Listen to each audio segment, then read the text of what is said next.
And it's like, opening up the floodgates. And it's because of wanting to be acceptable to the prevailing viewpoints within society and not wanting to stand out and be the odd one, like Antipas against all. So, it's a classic challenge, the old city of Pergamum. Any other thoughts or comments on that? Yes. Question. Yes. Verse 16, yes. Where it says, "Repent therefore, otherwise I will soon come to you and will fight against them with the sword of my mouth." Yes. Why doesn't it say fight against you? Well, because it's been highlighted there are some among you. So it wasn't the whole congregation was adopting this viewpoint, but there were some in the congregation that were adopting that viewpoint. And the problem with the congregation was that it wasn't exercising proper discipline. And so they were not using the keys of the kingdom like they should have to deal with this error. And so they were left unchallenged. And so Jesus says, I'm coming to you quickly and I will fight against them. In other words, I will take up the discipline with the sword of my mouth, which is that issue of justice and righteousness and judgment. And interestingly enough, Jesus says he will be against them. Remember, Antipas's name is that he's against all. He's against all opposition. Jesus, when he comes, will be against people as well. And he will be against those who hold and practice this false teaching. So ultimately, the purity of the church and the discipline of the church lies with the one who possesses the keys of the kingdom, and that's Jesus. And so if churches are unfaithful in practicing this kind of discipline, Jesus will come and make sure it's exercised anyway. That's the point. Okay, we're moving on. Verse 17. I have to say this is a difficult section. Here was an ear, let him hear what... I beg your pardon. To him who overcomes, I will give some of the hidden manna. I will also give him a white stone with a new name written on it, known only to him who receives it. So there is a challenge to overcome, that is to be faithful in this situation with this false teaching.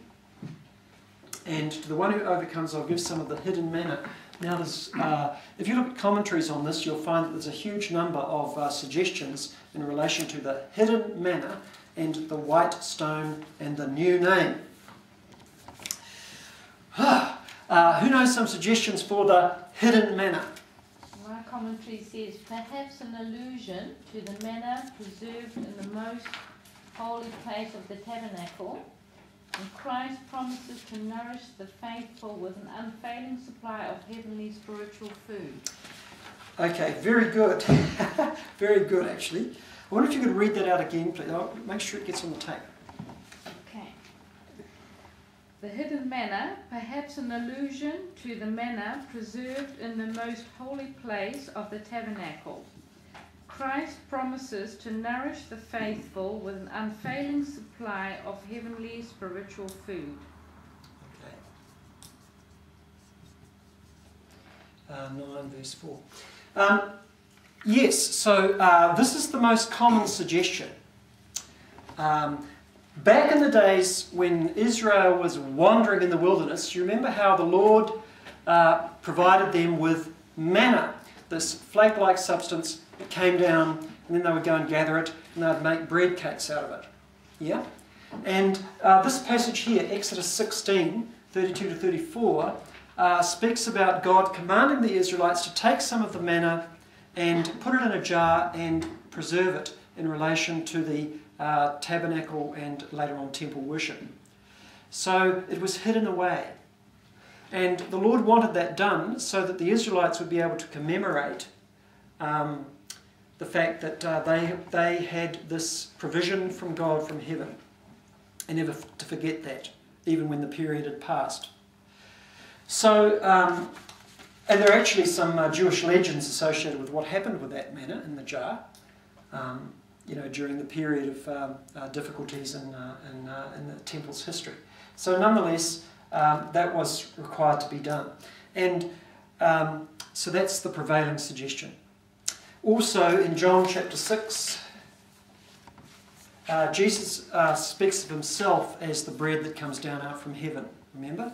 And he's linking back to that Old Testament context of the manna and the Lord's provision of bread. And he had just fed the 5,000 with bread, miraculously.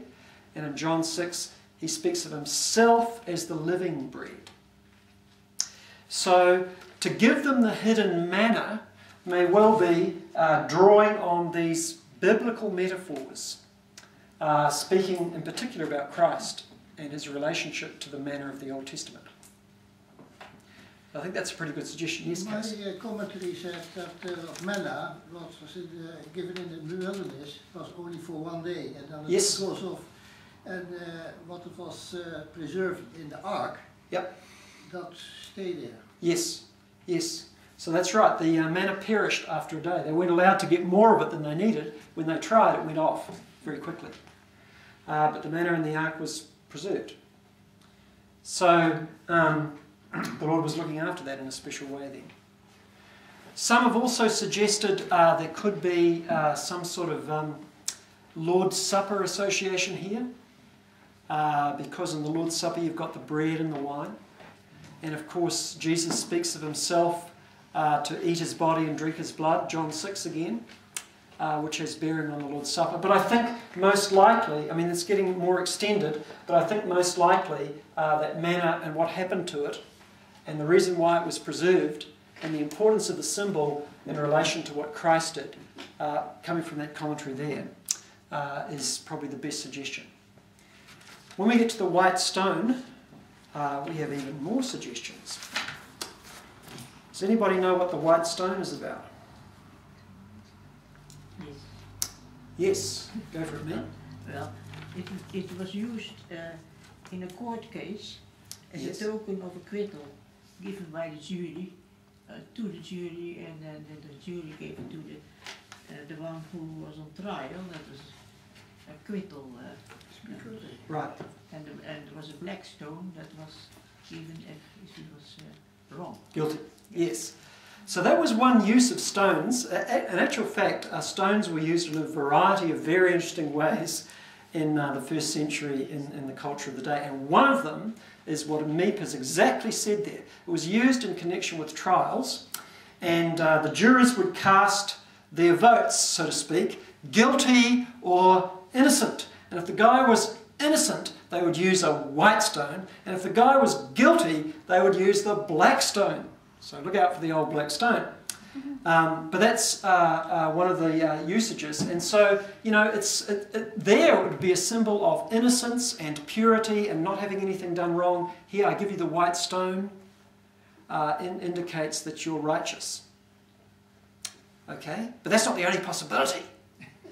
There are others. Anyone know some others? Yeah, there was also, you read it in Revelation somewhere, you get your new name written on that stone. Yes, yes. The new name is an interesting concept in the book of Revelation, and we're going to come back to that actually as we make our way through the book. But new names are interesting, but it gets written on the white stone. Does anybody have any other possibilities for the way it was used in the culture? Okay, well let me give you some. It was common for members of a guild or victors at the games to use stones as a ticket for admission to feasts. So they would have tickets for admission, but instead of going to Ticketek, they would take along a stone, and the stone would have their name, and they would give the stone, yep, you're okay, you can go in. And so it would be an admission to the feast associated with the guild or the games. And if that's the background here, then when Jesus says, I give you the new stone with your white stone name written on it, it would speak of legitimate admission to the feast that's coming. Because it's going to be a marriage feast in relation to the Lamb. And we'll read about that in the book of Revelation. And so this is your entrance into that feast that's coming in the future.